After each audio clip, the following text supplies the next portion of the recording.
The sound of hydraulic systems failing at 35,000 feet is something you never forget. It's a grinding mechanical scream that tells every pilot their million-dollar aircraft is about to become a falling piece of metal. On this particular Tuesday morning at Whitman Air Force Base, that sound echoed through Hangar 7 as another F-35 Lightning II was towed back to the maintenance bay, marking the fourth system failure in 2 weeks. The Pentagon inspection team was arriving in 72 hours, and America's most advanced fighter jet program was hemorrhaging credibility with each grounded aircraft. Before we jump back in, tell us where you're tuning in from, and if this story touches you, make sure you're subscribed, because tomorrow I've saved something extra special for you. Standing in the corner of the hangar, almost invisible among the towering diagnostic equipment and aircraft components, was a young woman with calloused hands and motor oil permanently embedded under her fingernails. Sarah Mitchell had been at Whitman for exactly 93 days, but she might as well have been a ghost for all the attention the other mechanics paid her.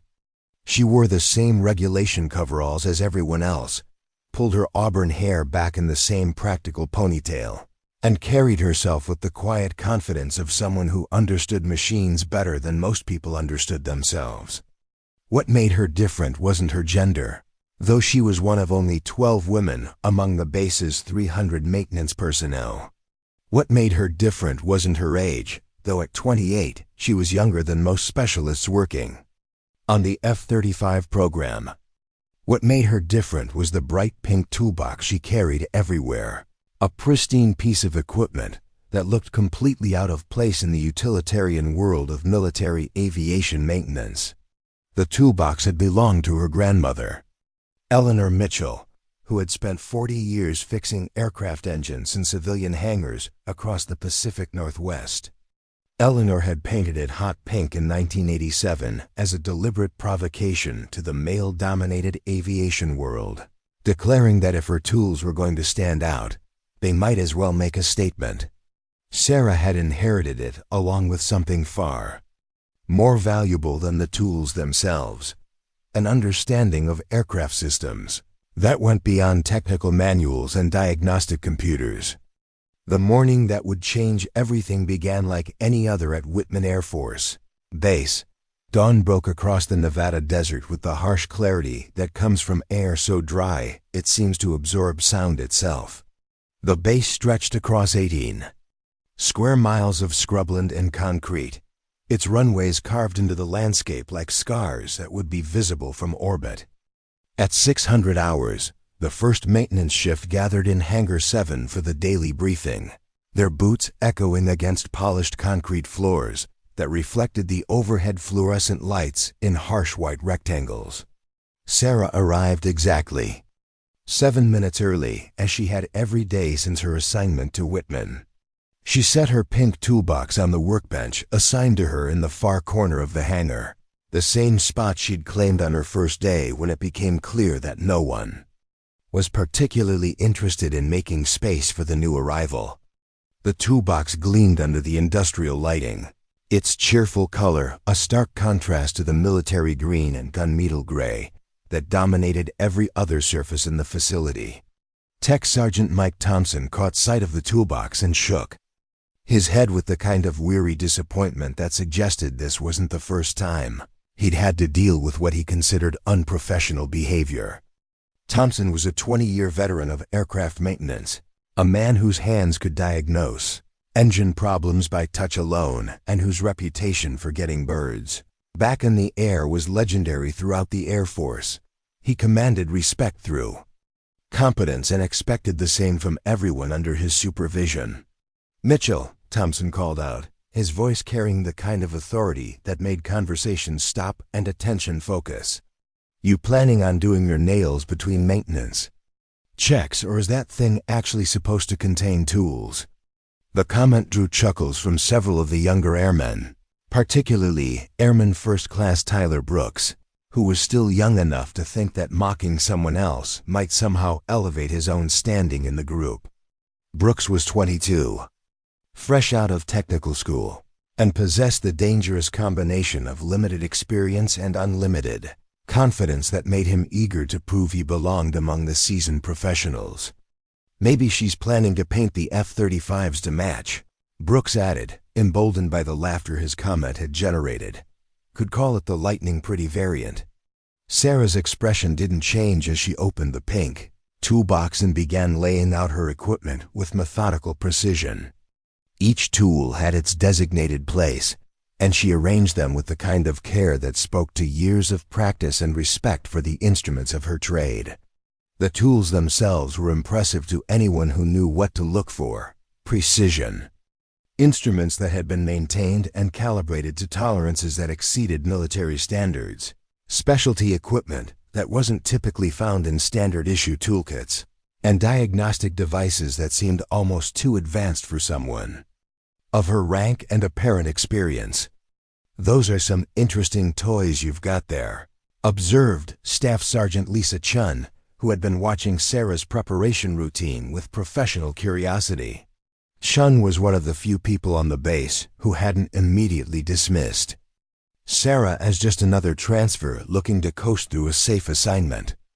She'd noticed that Sarah's work was consistently excellent, that she never asked for help with procedures that seemed to stump other technicians, and that she had a habit of studying technical manuals during her off-duty hours like they were novels. Sarah looked up from her tool arrangement and met Chun's gaze directly.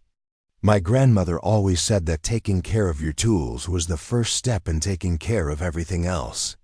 "Your grandmother was a mechanic?" Chun asked, genuinely interested.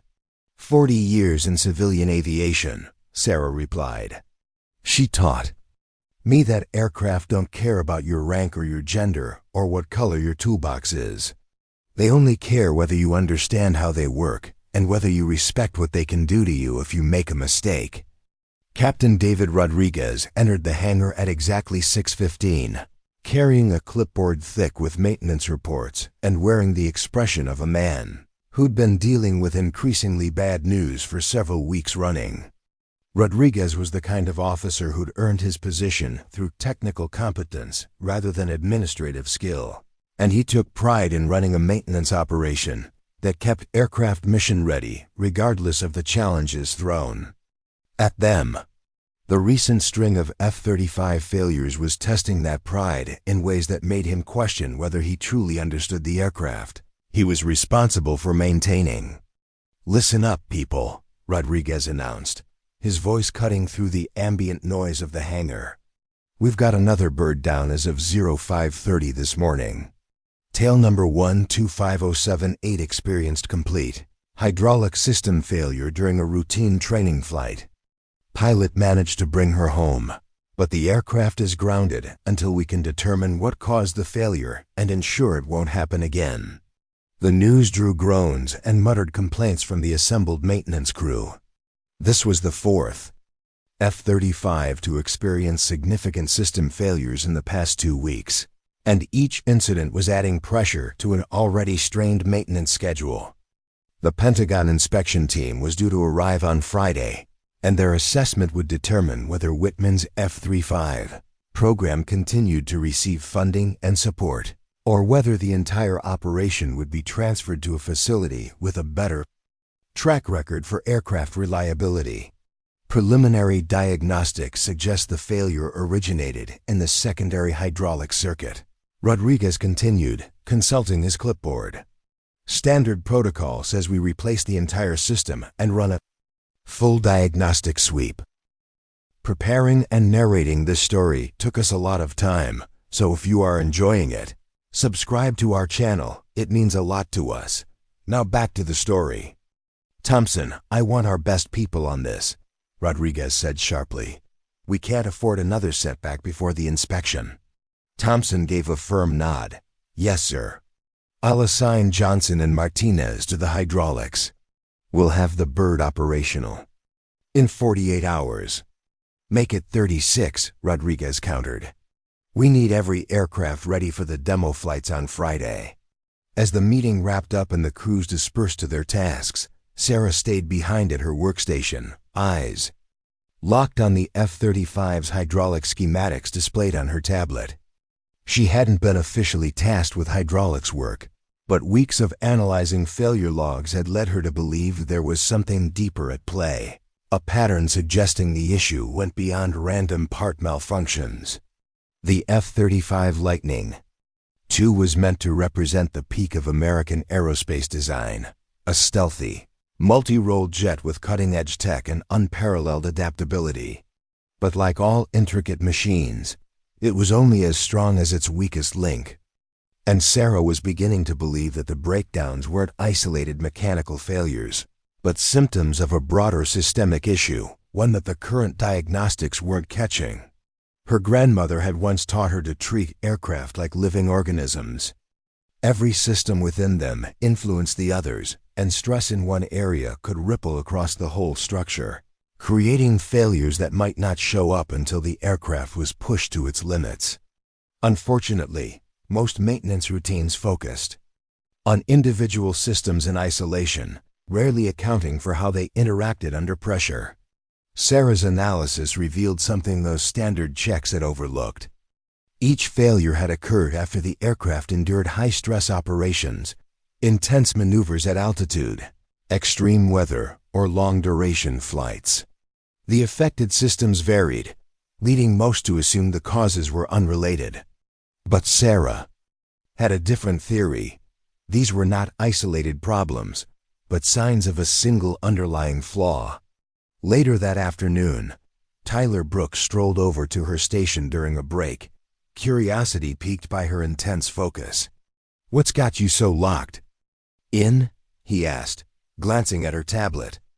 Sarah paused, weighing whether to share her findings with someone who had previously mocked her, especially after Staff Sergeant Chun had reprimanded him for making fun of her toolbox.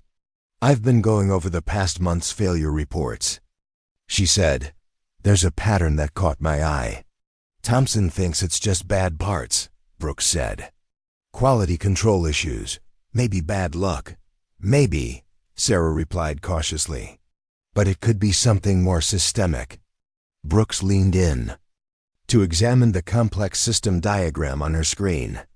"That looks way more advanced than anything we covered in training." "The F-35 is probably the most advanced aircraft ever made," Sarah explained. "Over 8 million lines of code run everything from propulsion to weapons.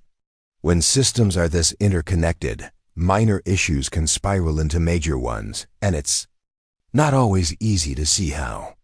"You really think you spotted something the engineers missed?" Brooks asked, clearly skeptical. Sarah offered a small smile. "Sometimes experts get so focused on individual systems that they miss how those systems behave under combined stress. My grandmother used to say that if you listen closely, an aircraft will tell you what's wrong." Before Brooks could respond, a piercing alarm rang out across the hangar, followed by a loudspeaker announcement: "All maintenance personnel to Hangar 7. Emergency landing in progress." Immediately, the crews dropped their tools and rushed toward the opening hangar doors.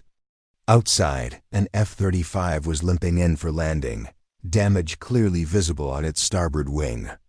The pilot was struggling to maintain control, hydraulic fluid gushing like lifeblood in the desert sunlight. Captain Rodriguez was already on the radio, coordinating with emergency teams as the crippled aircraft came in. Miraculously, the pilot landed safely, though the plane's systems were riddled with faults and fluid pooled beneath its damaged wing. As crews moved in and confirmed the pilot was uninjured, Rodriguez gathered his team. "Initial assessment indicates another hydraulic system failure," he reported grimly. "This time, it happened during flight, not maintenance." Thompson stood by the aircraft, looking frustrated and uncertain. "Sir, we've followed all protocols. Every part has been tested and approved. I just don't understand what's causing this." Then Sarah stepped forward, toolbox in hand and resolve in her voice. "Captain Rodriguez, sir," she said. "I'd like permission to inspect the aircraft myself."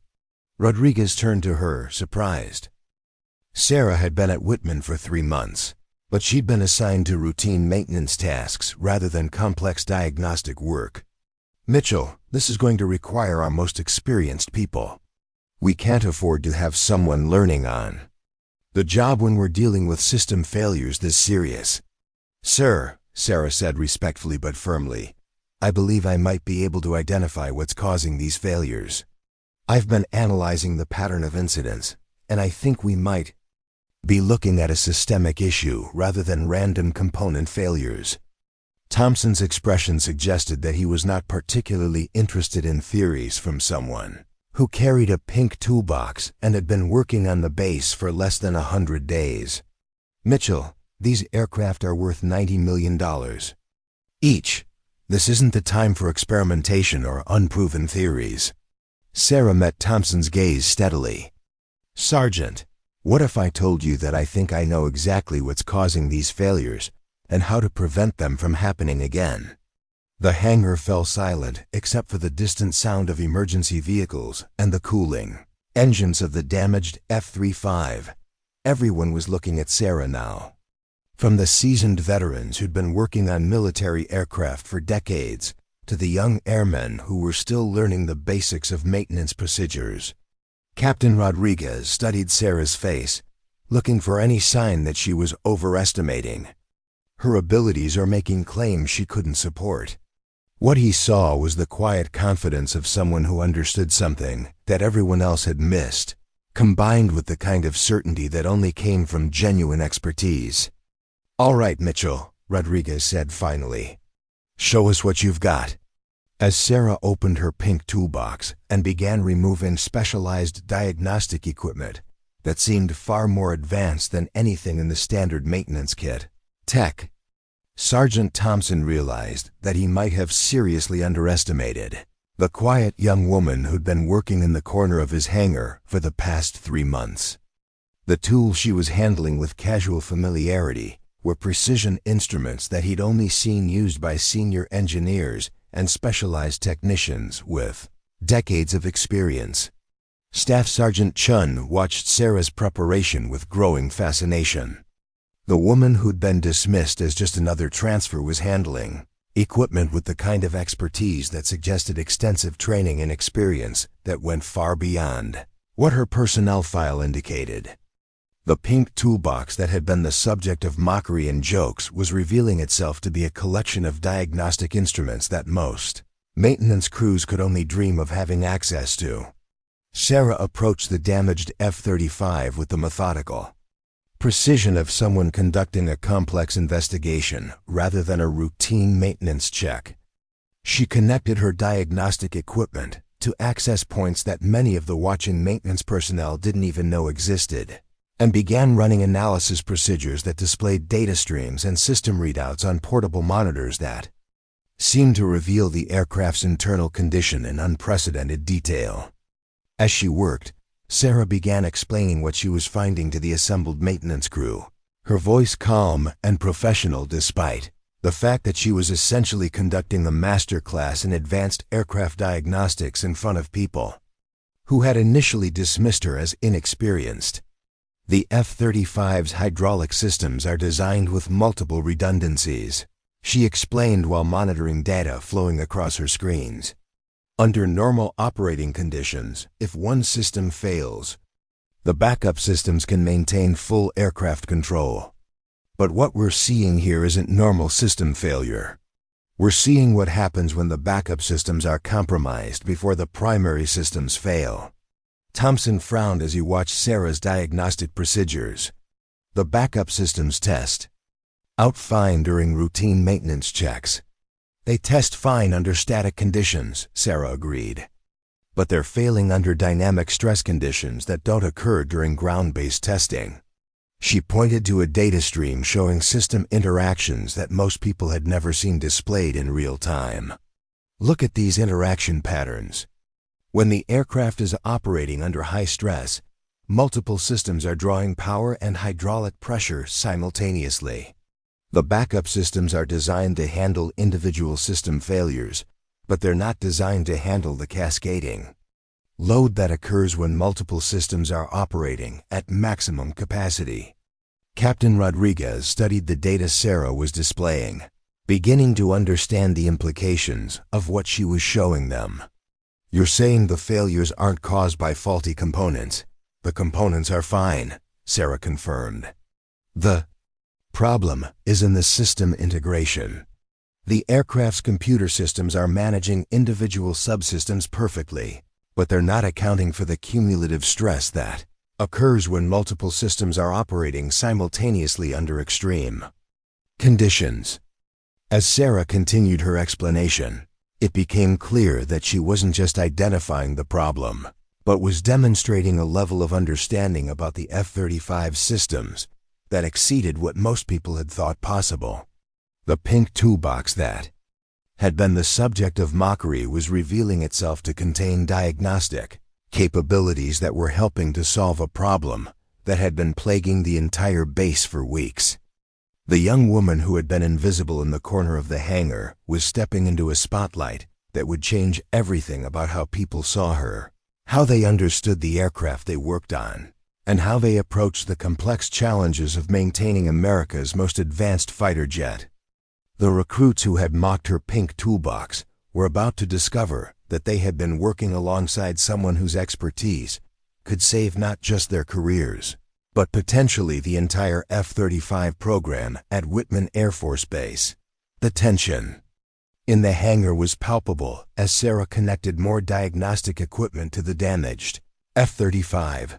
Her movements were precise and deliberate, each connection made with the confidence of someone who had performed these procedures hundreds of times before. What impressed the mechanics watching her most was not just the sophisticated tools she was using, but the way she interpreted the data appearing on her handheld screens. "What you're seeing here," Sarah explained as she pointed to a series of undulating graphs on her main monitor, "are the hydraulic pressure patterns during the last 15 minutes of the aircraft's flight. Notice how the fluctuations start small, almost imperceptible, but gradually amplify to the point of critical failure." Sergeant Thompson approached the screen, frowning as he tried to interpret the complex data. During his 20-year career, he had seen many hydraulic failure diagnostics, but never anything as detailed as what Sarah was showing him. The patterns she was highlighting revealed a story about the aircraft's behavior that standard diagnostic procedures simply couldn't capture. "Mitchell," Thompson said slowly, "where the hell did you learn to do this kind of analysis? This goes way beyond what we taught you in technical school." Sarah hesitated, choosing her words carefully. The full truth about her background was more complicated than she was ready to explain, especially to a team that had only just begun to accept her. "My grandmother used to work on experimental hydraulics back in the 80s and 90s, she said eventually. "She always said every aircraft has its own signature, a way of showing you what's wrong, if you know how to interpret the signs." Private First Class Tyler Brooks, still feeling guilty about his earlier jokes regarding Sarah's pink toolbox, now watched her with genuine curiosity as she continued her detailed review. "So, you're saying you can tell when a jet's about to fail?" "Not quite predict it," Sarah replied. "But I can recognize indicators that suggest the systems are being pushed beyond what they were built to handle. The F-35 is incredibly advanced, but with so many interconnected parts. It has stress points, weak links that only show themselves under certain conditions." Captain Rodriguez observed Sarah's analysis with a growing mix of interest and concern. If she was right, the team had been misdiagnosing the real issue for weeks, treating surface-level problems while ignoring a deeper flaw. Worse still, other aircraft might be showing the same hidden signs of impending failure. "Mitchell," Rodriguez asked, "if your theory holds, how many of our jets are in danger?" Sarah scanned her data and quickly ran a few mental calculations. "Looking at the flight histories and mission profiles over the last 2 weeks, I'd estimate 6 of our F-35s are showing early signs of the same systemic stress. They haven't failed yet, but they're on the edge. We've just been lucky so far." The realization hit the crew hard. With the upcoming Pentagon inspection and demo flights scheduled to push the aircraft to their limits, it was possible they could see multiple failures right when they needed flawless performance.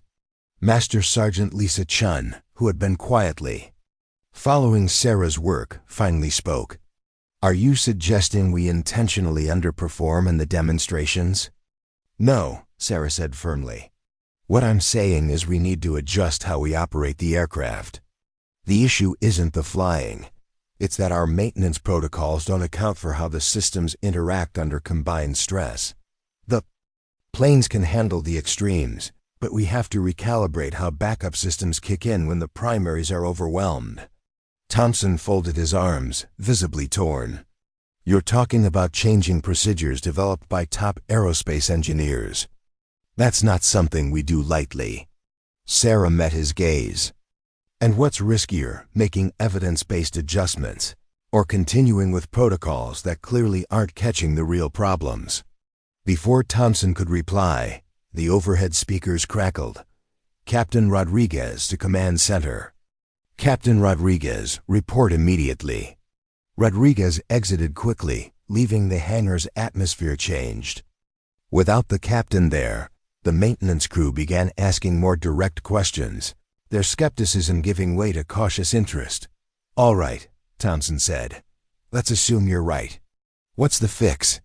"We can't just rewrite the software." Sarah allowed herself a brief smile. "We don't need to. The solution is in recalibrating how the backup systems distribute loads during high-stress operations. We adjust the thresholds and responses. It's a matter of tuning, not rewriting." She turned to her gear and launched a series of simulations. The displays lit up with animated models of the F-35's internal systems, energy and hydraulic flows shown in vivid color, shifting as stress levels changed. Brooke stared at the displays in awe. "It's like watching the jet's insides come to life." "Exactly," Sarah said. "When you can see the systems interacting in real time, the failure points become clear." Private Martinez, working quietly across the hangar, now joined the group. Known for his sharp technical mind and attention to detail, he posed a question that caught Sarah's attention. "Are those simulations factoring in environmental stress, like desert heat and pressure changes? I've noticed most failures happen on really hot days." Sarah paused, impressed. "That's a great observation.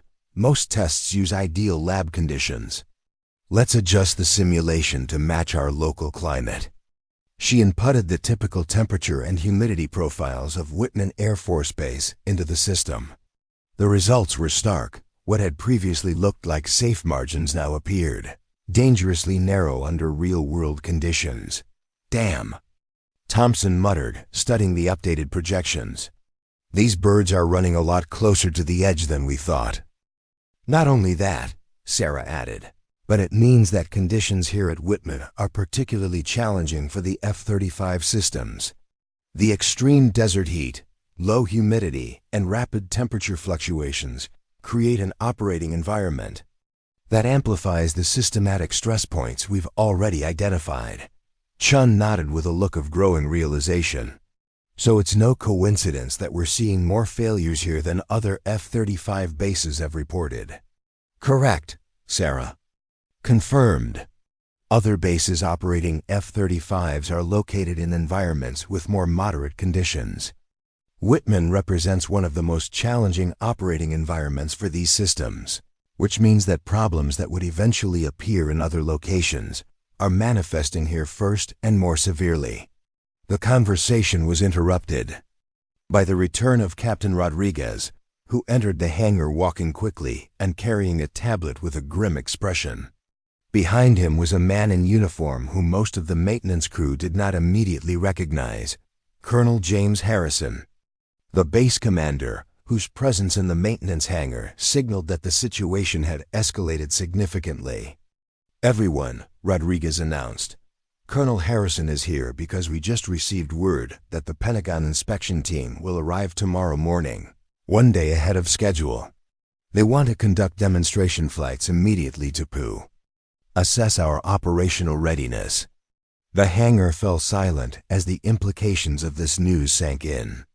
The pressure that was already high now became critical.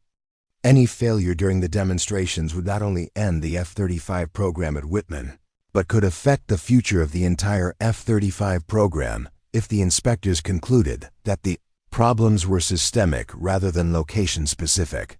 Colonel Harrison studied the damaged aircraft and then turned his attention to the assembled maintenance crew. Captain Rodriguez has informed me that someone here may have identified the cause of our recent failures. I need to know if we can guarantee that our operational aircraft will not experience similar problems during the demonstration flights.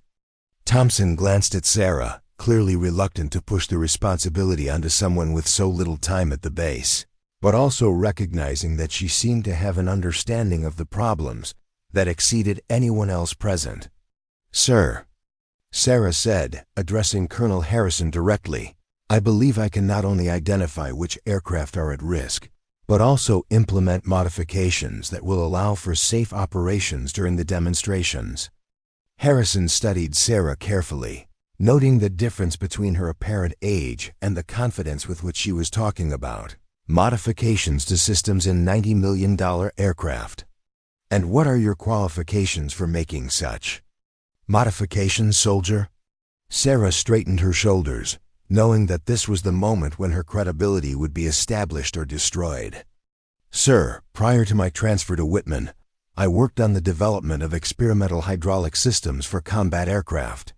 My qualifications include certification in advanced diagnostic systems and experience in modifying operating parameters for extreme environmental conditions." What she didn't say, but was implied in her posture and the way she spoke, was that her qualifications went far beyond what appeared on her official military records. There were levels of experience and training that could not be easily explained without revealing information that could complicate her current situation. Harrison considered her words carefully. "Very well, Private Mitchell. You have 12 hours to prove you can do what you claim. If your modifications work during tomorrow morning's test flights, we will implement your solutions for the entire fleet. If they fail..." He left the implication unspoken but clear. As Harrison and Rodriguez walked away to discuss logistics, Sarah turned to her pink toolbox and began preparing for the most challenging night of her military career. She would have to work with systems she was not officially authorized to modify, using techniques she had learned in programs that did not appear in any standard training manual. Thompson approached her as she organized her equipment. "Mitchell, I know I didn't start off on the right foot with you this morning, but I want you to know that the entire team is behind you on this. If you can fix these glitches, you'll have saved not only our jobs but possibly the entire program."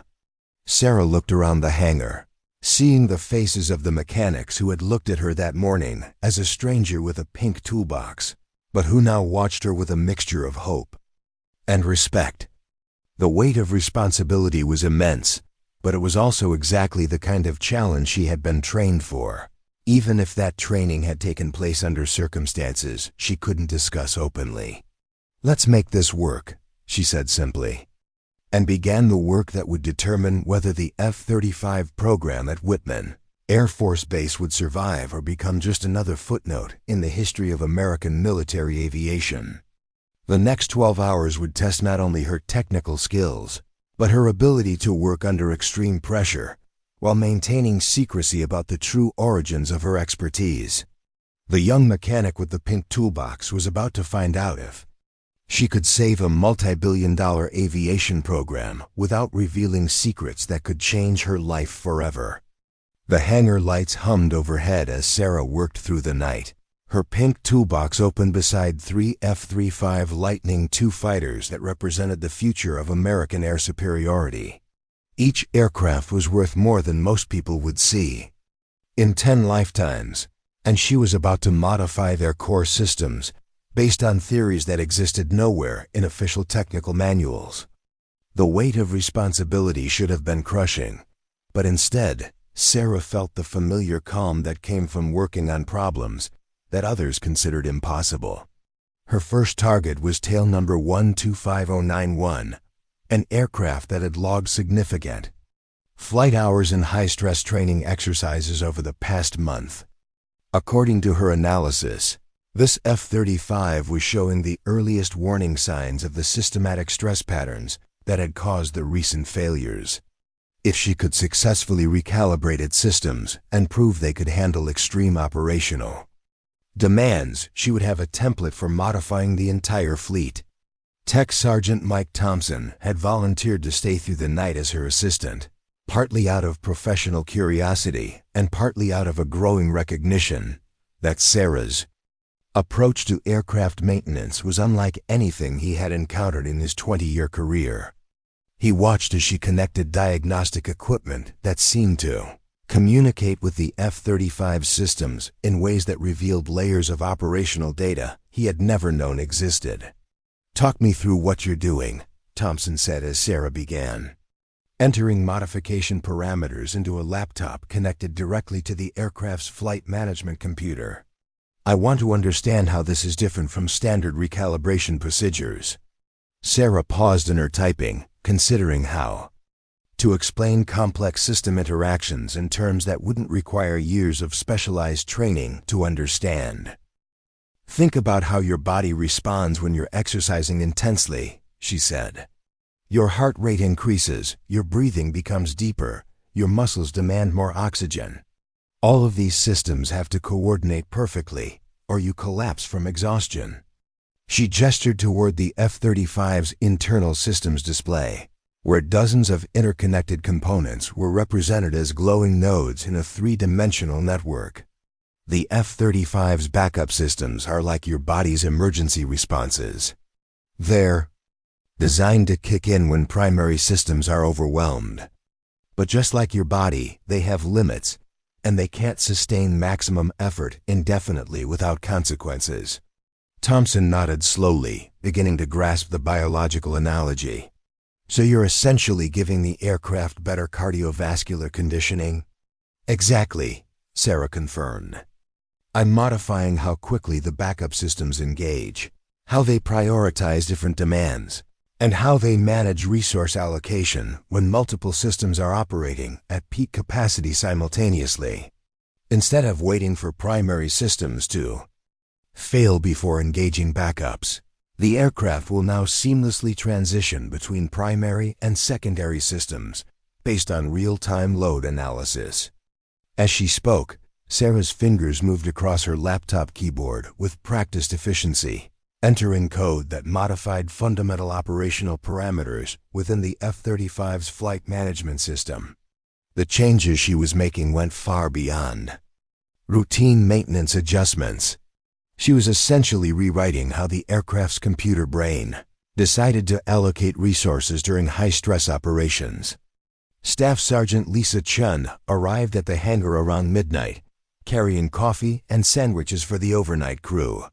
She had been thinking about Sarah's analysis since the afternoon briefing, and several questions had been nagging at her about the implications of what they were attempting. "Sarah," Chun said as she handed over a steaming cup of coffee, "I've been wondering about something. If these systematic stress patterns are as predictable as you suggest, why didn't the original design team account for them? These are some of the smartest aerospace engineers in the world." Sarah accepted the coffee gratefully, using the pause to consider her response carefully. The truth was complicated, involving classified research programs and experimental modifications that she couldn't discuss without revealing information that would raise uncomfortable questions about her background and qualifications. "The F-35 program has been in development for more than 20 years, she said finally. "During that time, operational requirements have evolved, and the aircraft has been adapted for missions that weren't necessarily part of the original design parameters. Each modification and upgrade has added complexity, and some of these interactions only become apparent when the aircraft operates in extreme environments like we have here at Whitman." What she didn't say was that her understanding of these interactions came from work on experimental aircraft that had pushed system integration far beyond what commercial aviation typically attempted. The techniques she was using had been developed for prototype, aircraft that existed in small numbers and operated under conditions of absolute secrecy. Chun sipped her coffee thoughtfully. You're talking about emergent properties, behaviors, that arise from complex interactions that weren't necessarily predictable from studying individual components. That's exactly right, Sarah replied, impressed by Chun's insight. And the challenge with emergent properties is that they often don't manifest until you have sufficient complexity and operational stress. The F-35 represents a level of system integration that's unprecedented in production aircraft, which means we're discovering some of these emergent behaviors for the first time. Thompson looked up from the diagnostic readouts he had been studying. Mitchell, these modification parameters you're entering, they're way outside the normal adjustment ranges specified in the technical manuals. How do you know they won't? 'Cause more problems than they solve? Sarah saved her current work and pulled up a series of simulation windows that showed how the modified parameters would affect aircraft performance under various operational scenarios. The simulations were incredibly detailed, modeling everything from engine performance at different altitudes to hydraulic system responses during high-G maneuvers. I've been running continuous simulations since this afternoon, she explained. These modifications have been tested virtually against every operational scenario in the F-35's mission profile, plus several extreme scenarios that push the aircraft well beyond normal operational limits. The results consistently show improved system stability and reduced stress on backup components. She pointed to a particular simulation that showed aircraft performance during a high-speed, low-altitude desert flight similar to what would be required during the upcoming Pentagon demonstration. This scenario specifically models the conditions we'll face tomorrow. The modified parameters show a 43% reduction in system stress compared to current configuration, with backup systems maintaining full capacity throughout the entire flight profile. Thompson studied the simulation results with growing amazement.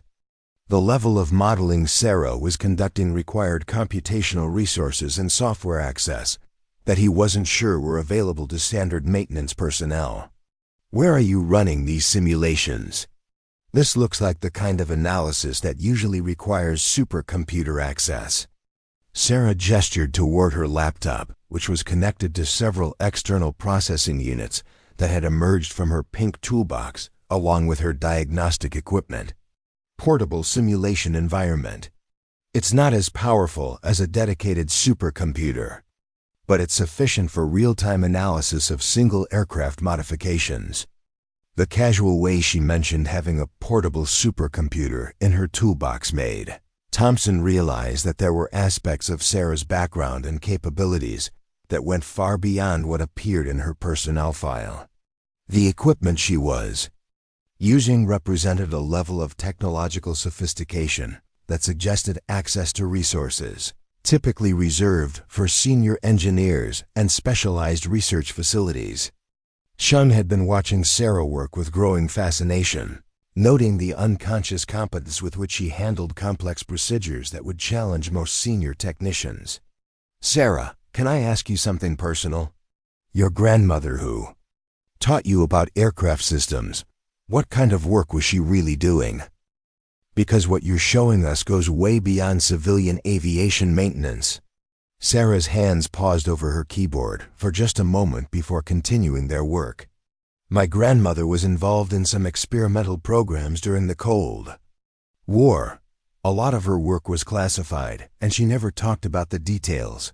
But she taught me to think about aircraft as integrated systems rather than collections of separate components. It was a carefully crafted response that contained enough truth to be believable while avoiding details that would reveal the full extent of her training and experience. The reality was that her grandmother's knowledge had come from programs so classified that they officially didn't exist, and the techniques Sarah was using had been developed for aircraft that pushed the boundaries of what was considered possible in aerospace engineering. Around 3 in the morning, Sarah completed the modifications to the first F-35 and began running comprehensive system checks to verify that all modifications had been properly integrated. The aircraft's computers spent 45 minutes running through diagnostic routines that tested every system interaction under simulated operational conditions. Thompson watched the diagnostic results appear on Sarah's monitors, noting that every system was showing green across the board. "This is remarkable. I've never seen diagnostic results this clean after major parameter modifications. The key," Sarah explained, "is that we're not fighting against the aircraft's design. We're optimizing how the existing systems work together. The hardware is all exactly the same. We've just improved the software's decision-making about how to use that hardware most effectively." She moved to the second F-35, tail number 125104, and began implementing the same modifications. This aircraft had been scheduled for one of tomorrow's demonstration flights, and its successful performance would be crucial to convincing the Pentagon inspection team that Whitman's F-35 program deserved continued support. Chun had been reviewing the technical documentation for the modifications Sarah was making, trying to understand the theoretical basis for the changes. "Sarah, these parameter adjustments you're making, they seem to be based on adaptive control theory. That's graduate-level aerospace engineering." "My grandmother believed in thorough education," Sarah replied with a slight smile. "She used to say that if you're going to work on something, you should understand not just how it works, but why it works that way." As dawn approached, Sarah was working on the third and final F-35 that would participate in the morning's demonstration flights. This aircraft, tail number 125087, had the most extensive flight history and had been showing some of the clearest early warning signs of systematic stress. If her modifications could stabilize this aircraft's performance, she would have proven that her approach could work even on aircraft that were already showing signs of strain. Thompson had been taking detailed notes throughout the night, documenting every step of Sarah's modification process. "Mitchell, I want to make sure I understand this correctly. You're essentially giving each aircraft a customized modification based on its individual flight history and stress patterns?"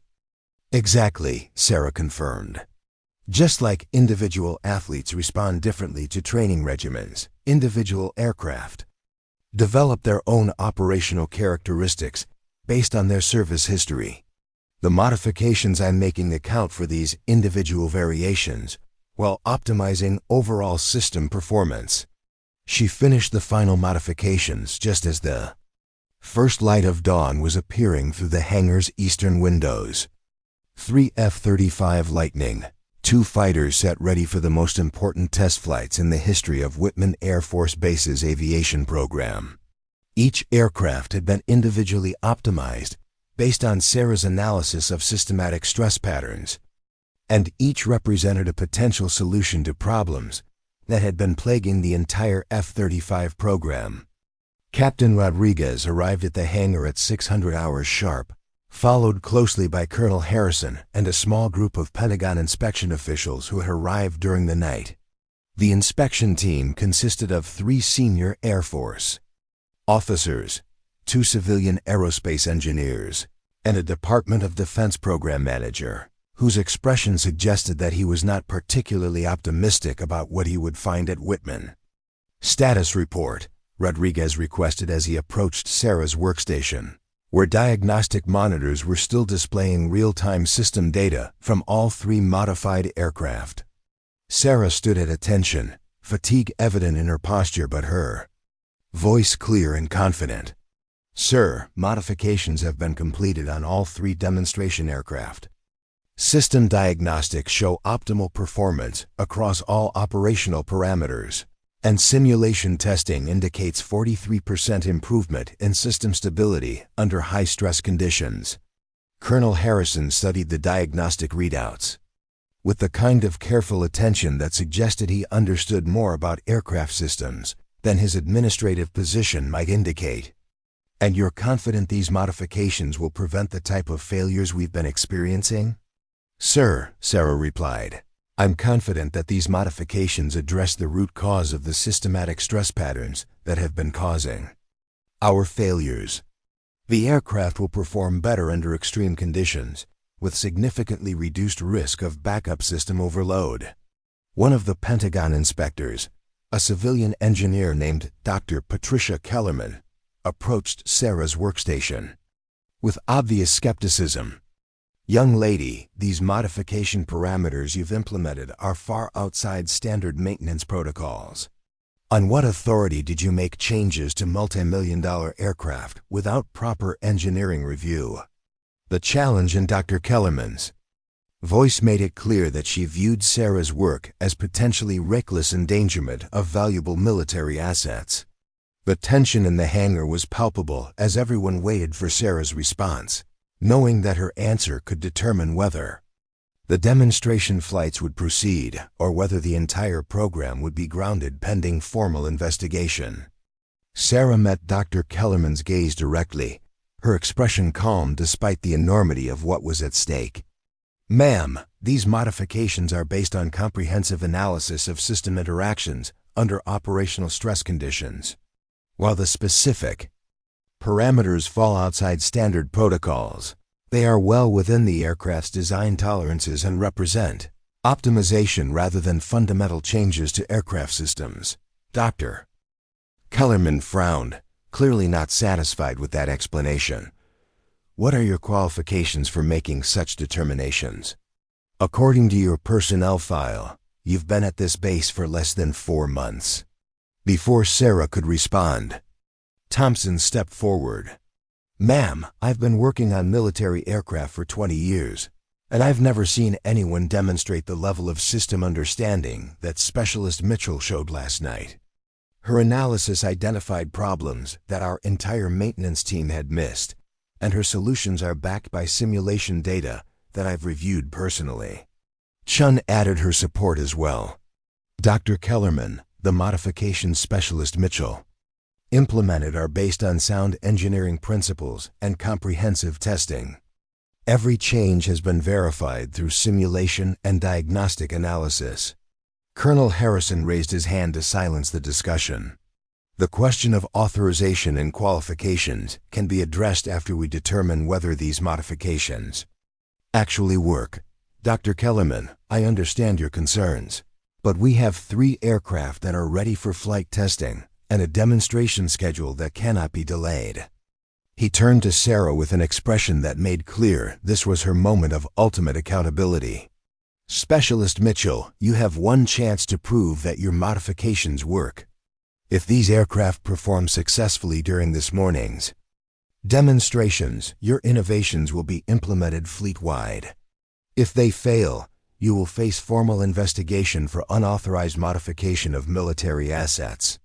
Sarah nodded, accepting the weight of responsibility that could either establish her as a valuable asset to the Air Force or end her military career in disgrace.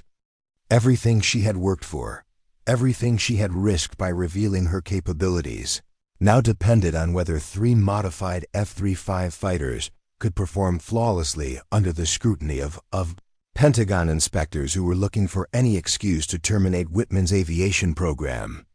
The morning sun was rising over the Nevada desert, painting the sky in shades of orange and gold that seemed to promise either triumph or disaster.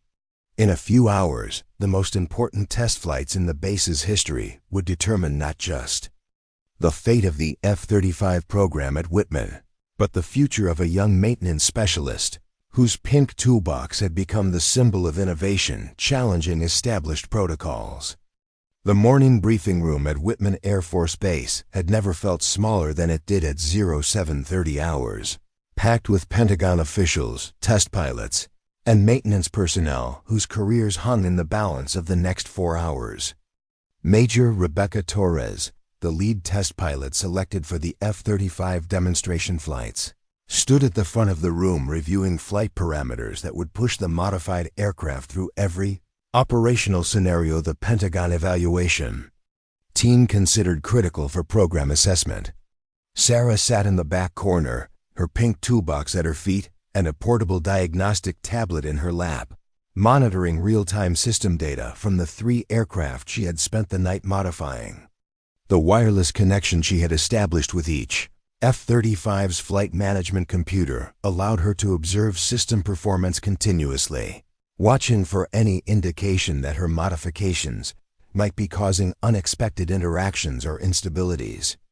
Dr. Patricia Kellerman had positioned herself directly across from Sarah, her expression making clear that she considered the young maintenance specialist a potential threat to aviation, safety, and military protocol. Every few minutes, Kellerman would glance at Sarah with the kind of professional disapproval typically reserved for individuals who had exceeded their authority in dangerous ways. Colonel Harrison addressed the assembled group with the measured tone of an officer who understood that the next few hours would determine whether his command survived or became a cautionary tale about failed military aviation programs.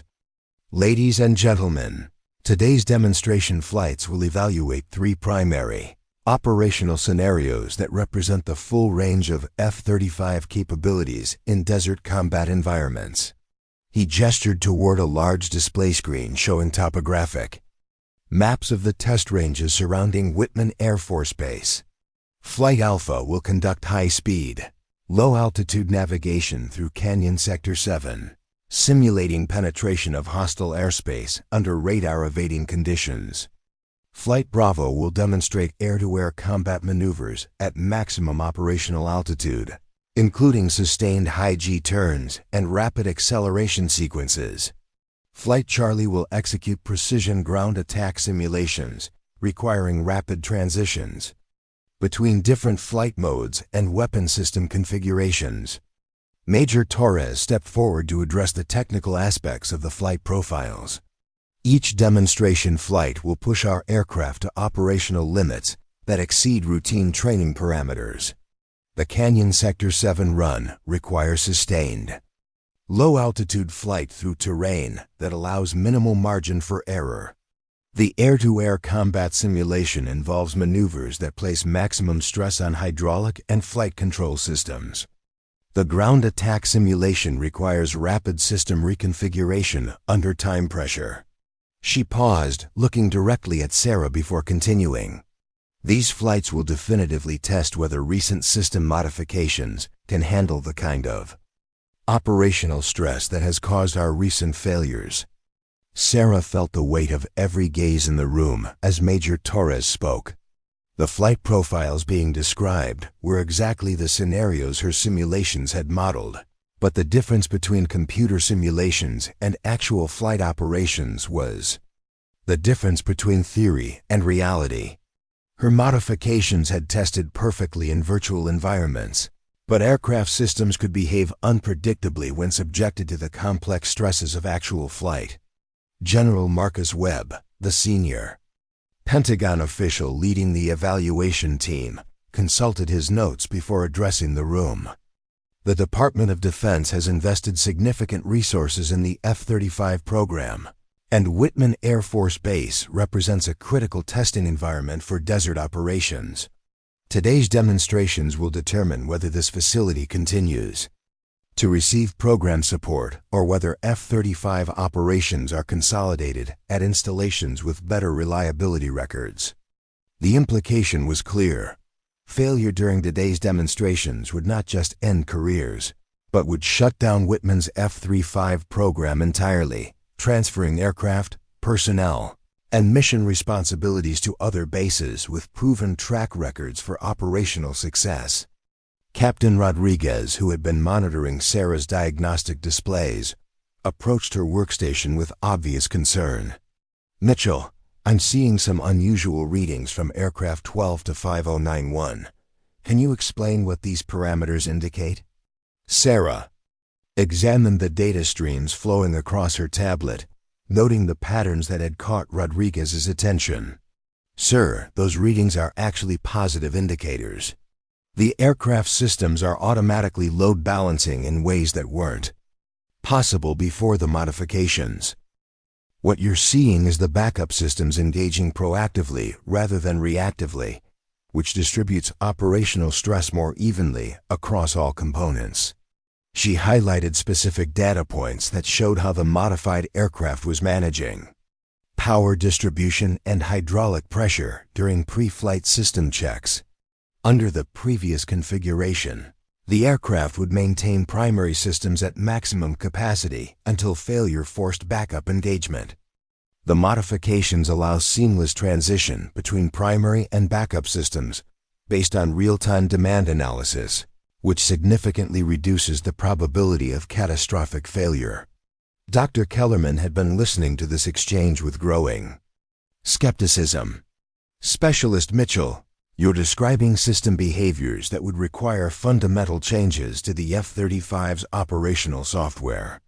Such modifications would require months of testing and certification through proper channels." Sarah met Kellerman's challenge calmly, despite the obvious hostility in the civilian engineer's tone. "Ma'am, the modifications I implemented work within existing software architecture by optimizing parameter settings rather than changing core programming. The aircraft's computers already had the capability to perform these functions. They just weren't configured to use those capabilities optimally." Before Kellerman could respond, the hangar's public address system crackled with an announcement from the control tower. "All demonstration flight personnel to stations. Aircraft preflight checks commencing in 15 minutes. The briefing room emptied quickly as pilots, ground crews, and evaluation officials moved to their assigned positions for the most critical flight operations in Whitman's recent history. Sarah gathered her diagnostic equipment and headed toward the flight line, where she would monitor system performance from the ground while Major Torres and her fellow pilots pushed the modified F-35s through demonstrations that would either validate her innovations or expose them as dangerous overreach. The desert morning was already showing signs of the extreme heat that made Whitman one of the most challenging operational environments for advanced aircraft. Temperature readings indicated that by noon, ambient air temperature would exceed 110 degrees Fahrenheit, with runway surface temperatures approaching levels that would test the limits of any aircraft's cooling systems. Major Torres completed her pre-flight inspection of aircraft 125091 with the methodical precision of a pilot who understood that her life depended on every system functioning exactly as designed. She had logged more than 800 hours in F-35s, but today's flights would be her first experience with the modifications Sarah had implemented. The weight of responsibility was enormous, knowing that aircraft performance would be scrutinized by Pentagon officials who were looking for any justification to terminate Whitman's program. "Ground control, Lightning 7-1 ready for taxi clearance," Torres radioed as she completed final cockpit preparations. "Lightning 7-1, cleared to taxi runway 27, winds 260 at 15, gusts to 25, came the response from the control tower. Sarah watched from the observation area as the first F-35 began its taxi toward the active runway, her diagnostic tablet showing steady green indicators across all modified systems. The aircraft's computers were managing pre-flight operations exactly as her simulations had predicted, with backup systems maintaining optimal readiness without placing unnecessary load on primary components. Tech Sergeant Thompson joined Sarah at the observation position, carrying a radio tuned to the maintenance frequency so they could monitor communications between the aircraft and ground support teams. "Mitchell, I've got to ask you something that's been bothering me all morning. Those modifications you made last night, the level of system integration you achieved, that's not something you learn from technical manuals or standard training programs." Sarah continued monitoring her displays while considering how to respond to Thompson's observation. "Sergeant, some people have a natural aptitude for understanding how complex systems work together. My grandmother taught me to see patterns that others might miss." Thompson nodded, but his expression suggested that he wasn't entirely satisfied with that explanation. "I've been working on aircraft for 2 decades, and I've met a lot of naturally gifted mechanics. What you did last night went beyond natural aptitude. That was expertise that comes from advanced training and extensive experience with experimental systems. Before Sarah could respond, Major Torres's voice crackled over the radio. Ground control. Lightning 7-1 ready for takeoff. Lightning 7-1. Cleared for takeoff runway 27. Contact departure on 124.5. The F-35 accelerated down the runway with the distinctive roar of its Pratt & Whitney engine pushing 43,000 pounds of thrust through the desert air. Sarah watched her diagnostic displays as the aircraft transitioned from ground operations to flight configuration, noting that every system parameter remained within optimal ranges even as the aircraft climbed rapidly toward its initial test. Altitude. Dr. Kellerman had positioned herself near Sarah's monitoring station, clearly intending to observe any signs that the modifications might be causing problems. Specialist Mitchell, what exactly are we looking for in terms of system performance during these flights? Sarah highlighted several key indicators on her tablet display. Dr. Kellerman, these readouts show hydraulic pressure distribution, electrical load management, and thermal regulation across all aircraft systems. Under normal conditions, you would expect to see significant fluctuations as different systems demand resources. With the modifications, we should see much smoother resource allocation and more stable operating parameters. She pointed to a specific data stream that showed hydraulic pressure remaining remarkably steady despite the aircraft executing a series of high-stress maneuvers. This consistency indicates that the backup systems are sharing load with primary systems in ways that prevent any single component from becoming overwhelmed. Major Torres's voice came through the radio with the first report from the high-altitude portion of the demonstration flight. Control Lightning 7-1 beginning air-to-air combat simulation sequence. All systems showing green. Performance nominal. The Pentagon evaluation team was monitoring the flights from a dedicated observation facility equipped with radar tracking and telemetry displays that showed aircraft position, speed, and altitude in real time. General Webb watched as the F-35 executed a series of high G turns and rapid acceleration sequences designed to stress every system to operational limits. Dr. Kellerman, General Webb called out, "Are you seeing anything in the telemetry data that suggests these modifications are affecting aircraft performance?" Kellerman consulted her own monitoring equipment, comparing real-time flight data with baseline performance parameters from previous F-35 operations. "General, the aircraft is actually performing better than baseline specifications. System stability is improved, and I'm not seeing the stress indicators that typically appear during high-intensity maneuvers." Sarah felt a moment of relief as she listened to Kellerman's assessment, but she knew that the most challenging portion of the demonstration was still ahead. The low-altitude canyon run would test the modifications under the most extreme conditions, requiring split-second system responses to rapid changes in altitude, airspeed, and flight configuration. 20 minutes into the flight, Major Torres reported approaching the canyon sector that would serve as the ultimate test of system reliability. Control. Lightning 7-1 beginning approach to Canyon Sector 7 for low-altitude navigation sequence. The canyon run required the F-35 to maintain precisely controlled flight through a narrow passage with walls rising more than 500 feet on either side, flying at speeds that left minimal reaction time for pilot corrections or system adjustments. It was exactly the kind of high-stress, high-precision flying that had caused previous system failures. Sarah's diagnostic displays showed the aircraft systems responding to the increased demands of low-altitude flight with remarkable stability. Hydraulic pressures remained steady, electrical loads were distributed evenly, and thermal management systems were maintaining optimal operating temperatures despite the extreme conditions. Control, Lightning 7-1 entering Canyon Sector. Major Torres reported, her voice calm and professional despite the technical challenges she was facing.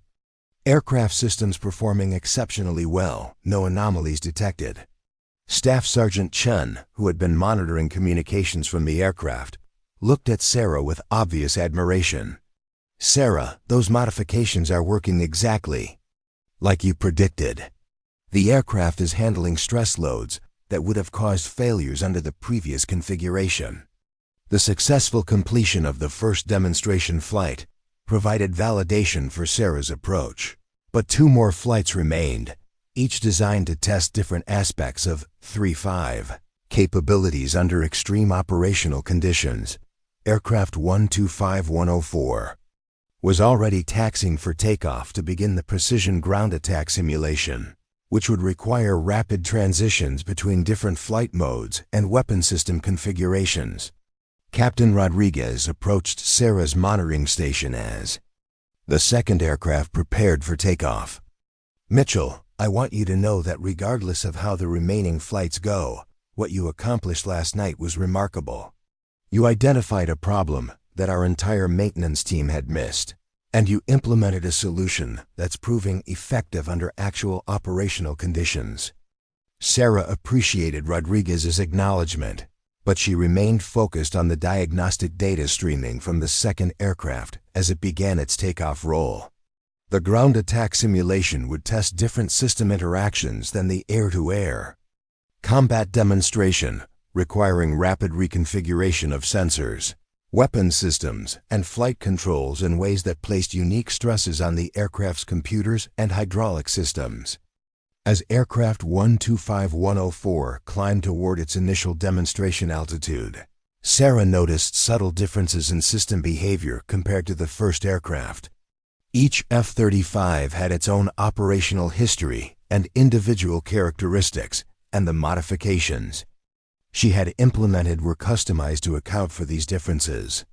The second aircraft showed slightly different patterns of resource allocation, but all parameters remained within optimal ranges.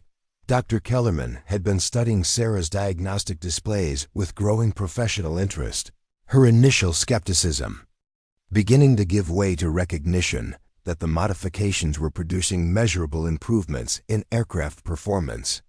"Specialist Mitchell, these optimization algorithms you've implemented, they appear to be learning and adapting to individual aircraft characteristics in real time." "That's correct, ma'am," Sarah confirmed. "The modifications include adaptive parameters that allow each aircraft systems to optimize themselves based on actual operational data, rather than relying solely on predetermined settings." The ground attack simulation proceeded flawlessly, with the F-35 executing rapid transitions between different mission configurations, while maintaining stable system performance throughout.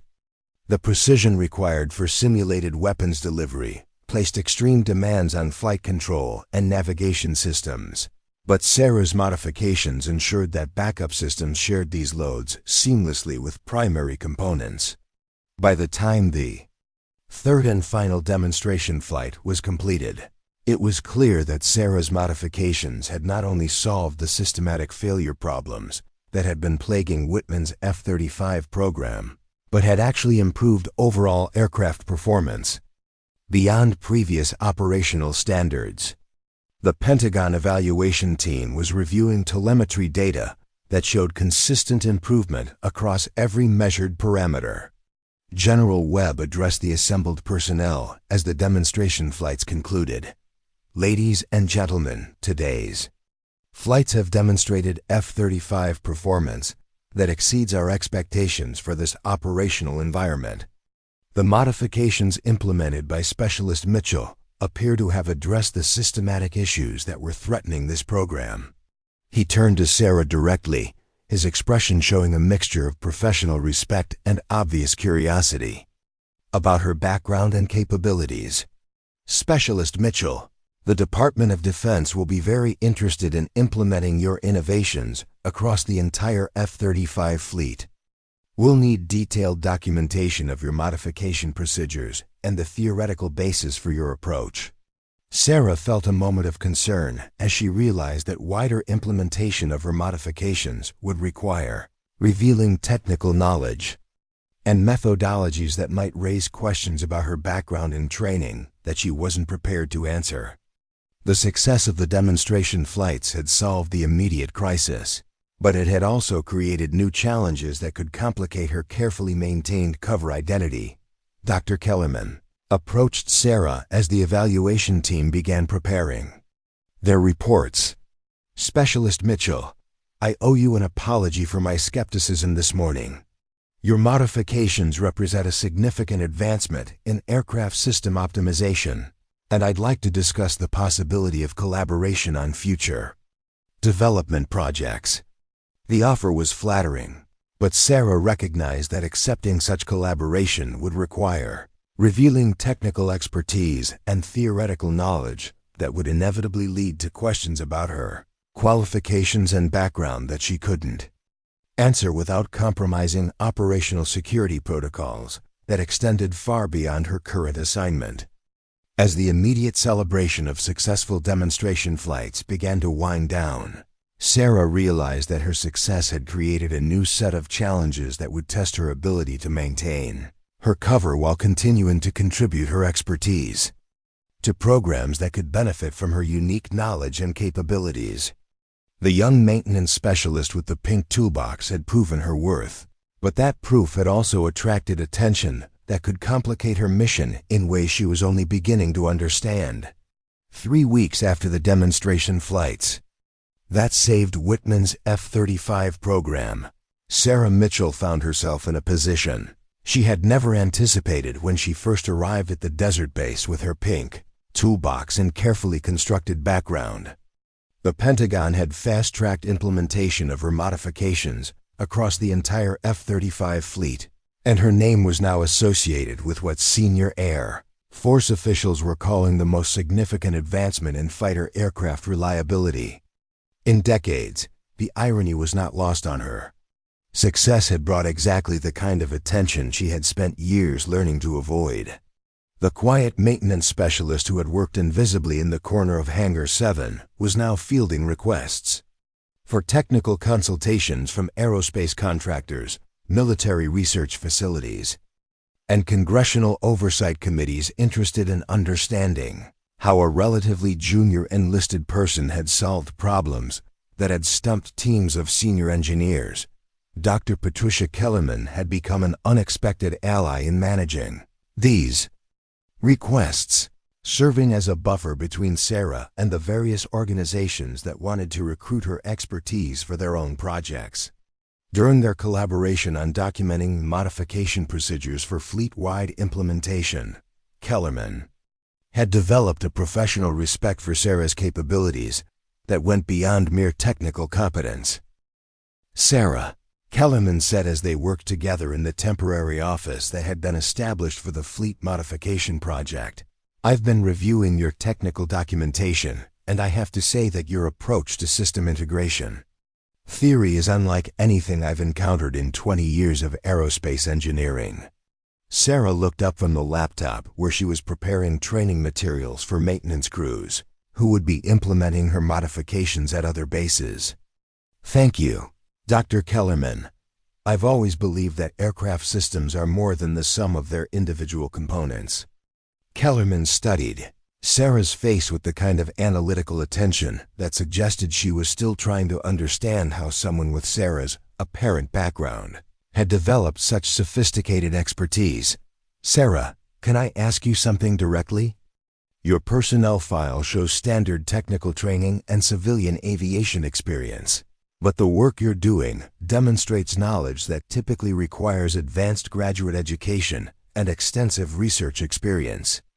The question Sarah had been dreading had finally been asked directly by someone whose professional opinion carried significant weight with Pentagon decision-makers. She had prepared several responses to this inevitable inquiry, but each carried risks that could complicate her position at Whitman or compromise operational security protocols that extended far beyond her current assignment. Dr. Kellerman, Sarah said carefully, some people have a natural aptitude for understanding complex systems, and I've been fortunate to learn from people who encouraged me to think beyond conventional approaches to problem solving. It was a diplomatic response that acknowledged Kellerman's observation without providing specific details that could lead to uncomfortable questions about training programs and research projects that didn't appear in any official records. Kellerman nodded, but her expression suggested that she wasn't entirely satisfied with the explanation. Before Kellerman could pursue the subject further, Captain Rodriguez entered the office carrying a folder of documents that bore the distinctive red markings of classified material. "Mitchell, I need to speak with you privately about a new development that affects your status here at Whitman." Sarah felt a familiar tension as Rodriguez's words registered. Classified developments that affected her status could mean anything from promotion opportunities to security investigations that could expose aspects of her background she had worked hard to keep concealed. Kellerman gathered her materials and left the office, giving Sarah and Rodriguez the privacy their conversation clearly required. Rodriguez waited until the door was closed before opening the classified folder and spreading several documents across the desk. "Sarah," Rodriguez said, using her first name in a way that suggested the formality of their usual interactions had changed. "What I'm about to show you comes directly from Air Force Special Operations Command, and it carries security classifications that require your acknowledgement before we proceed." He handed her a document that required her signature, acknowledging her understanding of security protocols and potential legal consequences for unauthorized disclosure of classified information. Sarah signed the document while her mind raced through possibilities about what kind of special operations interest her work might have attracted. Rodriguez opened a second folder containing photographs and technical specifications that Sarah recognized immediately, despite their official classification markings. The images showed aircraft that bore superficial resemblance to standard F-35s, but with modifications and capabilities that pushed the boundaries of current aerospace technology. "The modifications you developed for our F-35 fleet have attracted attention from programs that operate aircraft with capabilities beyond standard production models," Rodriguez explained. "Your approach to system integration has applications for specialized variants that operate under conditions and mission requirements that exceed normal operational parameters."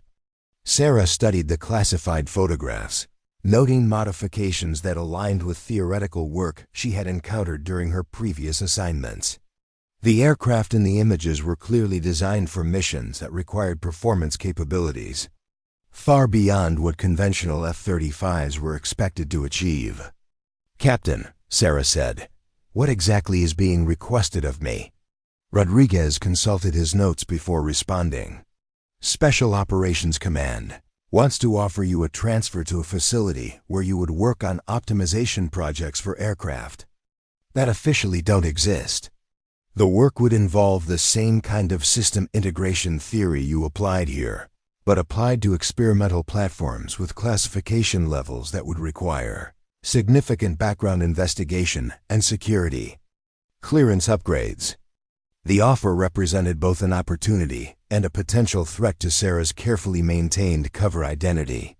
Working on officially non-existent aircraft would provide access to cutting-edge technology and the chance to contribute to programs at the forefront of aerospace development, but it would also subject her to security investigations that might reveal inconsistencies in her background that could raise uncomfortable questions. "What would happen to the work we're doing here?" Sarah asked, gesturing toward the fleet modification documentation they had been preparing. "The fleet-wide implementation would continue under Dr. Kellerman's supervision," Rodriguez replied. "Your modification procedures have been thoroughly documented, and training programs are already being developed for maintenance crews at other facilities. Your direct involvement is no longer necessary for successful implementation." Sarah realized that the success of her modifications had created an exit strategy from Whitman that would allow her to transition to more challenging work without raising questions about why someone with her apparent qualifications was working routine maintenance assignments. The special operations transfer would provide a logical career progression that matched her demonstrated capabilities. Before she could respond to Rodriguez's offer, her encrypted phone buzzed with an incoming message on a frequency that very few people had access to. The message was brief but carried implications that immediately changed her perspective on the special operations opportunity. "Captain, I need some time to consider this offer," Sarah said, closing the classified folders and returning them to Rodriguez. "It's a significant decision that will affect my entire career trajectory." Rodriguez nodded understandingly. "Take the time you need, but understand that opportunities like this don't come along often. Special Operations Command doesn't usually recruit maintenance personnel for classified programs, regardless of their technical capabilities." After Rodriguez left, Sarah reviewed the encrypted message that had arrived during their conversation. The communication came from contacts who monitored her assignments and provided guidance for situations that might compromise her operational security or mission objectives. The message was characteristically concise. "Transfer opportunity aligns with long-term objectives. Recommend acceptance with standard protocols for identity verification management. Next assignment coordinates will follow." Sarah understood the implications immediately. Her success at Whitman had not only solved the immediate F-35 reliability problems, but had also created an opportunity to transition to work that more closely matched her actual qualifications and training. The special operations transfer would allow her to contribute to programs where her expertise could have maximum impact while maintaining the cover identity that protected her true background. 2 days later, Sarah found herself in the same hangar where she had first demonstrated her diagnostic capabilities to a skeptical maintenance crew. This time, however, she was surrounded by personnel who had come to respect her expertise and were genuinely sorry to see her transfer to another assignment. Tech Sergeant Thompson approached her as she packed her pink toolbox with the specialized equipment that had enabled her success at Whitman. "Mitchell, I want you to know that working with you has been one of the most educational experiences of my career. You changed how I think about aircraft maintenance and system integration." Staff Sergeant Chun joined the informal farewell gathering that had developed around Sarah's workstation. "Sarah, I hope you know that what you accomplished here will be remembered for years. You didn't just save the F-35 program at Whitman. You advanced the entire field of aircraft reliability engineering." Dr. Kellerman had driven from her hotel to attend Sarah's departure, bringing with her a letter of recommendation that she hoped would support Sarah's career advancement in whatever program she was transferring to. "Sarah, I've written a detailed assessment of your technical capabilities and contributions to the F-35 program. I hope it will be useful in your new assignment." Sarah accepted the letter gratefully, knowing that Kellerman's professional endorsement would add credibility to her cover identity and support her transition to more challenging assignments. "Dr. Kellerman, working with you has taught me a lot about how to communicate complex technical concepts to diverse audiences." As Sarah prepared to leave Whitman Air Force Base, she reflected on how much her situation had changed since her arrival 3 months earlier. The quiet maintenance specialist who had been mocked for her pink toolbox was now being recruited by Special Operations Command for work on classified aircraft programs that pushed the boundaries of aerospace technology.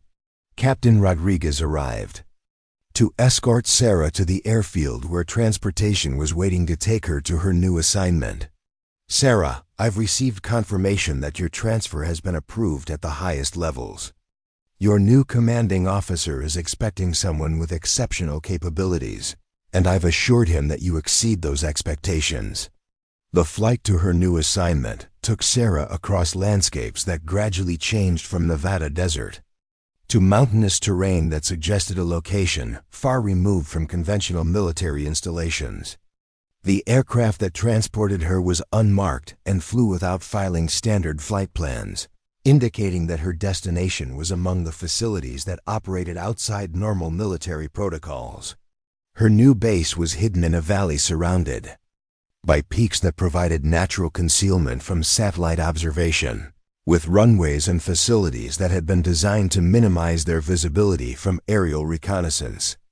The aircraft stationed there bore no standard military markings, and the personnel she encountered moved with the confident professionalism of individuals who worked on projects at the cutting edge of aerospace technology.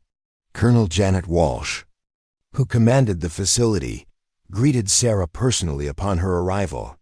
"Specialist Mitchell, your work at Whitman has been reviewed by people at the highest levels of government, and we're very interested in applying your system integration expertise to aircraft that represent the future of American air superiority."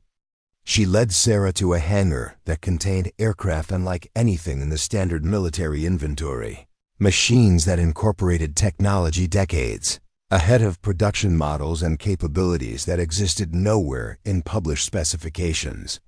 The pink toolbox that had once seemed out of place in a routine maintenance environment now appeared perfectly appropriate for work on aircraft that defied conventional engineering assumptions.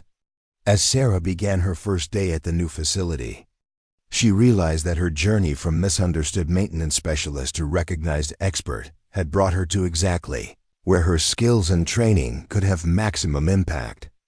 The young woman who had been mocked for her unconventional toolbox was now working on aircraft that would define the future of aviation technology for decades to come.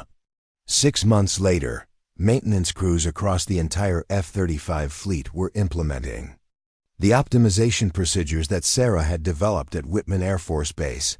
System reliability had improved dramatically, operational costs had decreased substantially, and pilot confidence in aircraft performance had reached levels that exceeded previous standards for any fighter aircraft program.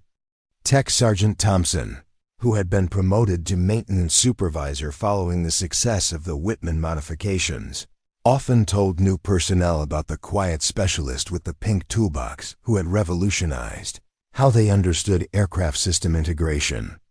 The story had become part of base folklore, inspiring other maintenance personnel to think beyond conventional approaches to problem solving. Dr. Patricia Kellerman had returned to her civilian research position with a new appreciation for the practical applications of theoretical aerospace engineering. Her collaboration with Sarah had influenced her own research direction, leading to publications that advanced the field of adaptive system optimization for complex aircraft platforms. In her new assignment, Sarah continued to push the boundaries of what was possible in aircraft system performance, working on projects that would not be revealed to the public for years or decades. Her pink toolbox had become a symbol of innovation and unconventional thinking among personnel who worked on the most advanced aircraft in the American military inventory. The recruits who had once mocked her pink toolbox never learned the full extent of what Sarah had accomplished after leaving Whitman, but they had witnessed firsthand how expertise and determination could overcome skepticism and prejudice. The lesson they learned about not judging people by appearances or assumptions would serve them well throughout their own military careers. Sarah Mitchell had proven that sometimes the most unlikely heroes are the ones who change everything, one perfectly calibrated system at a time.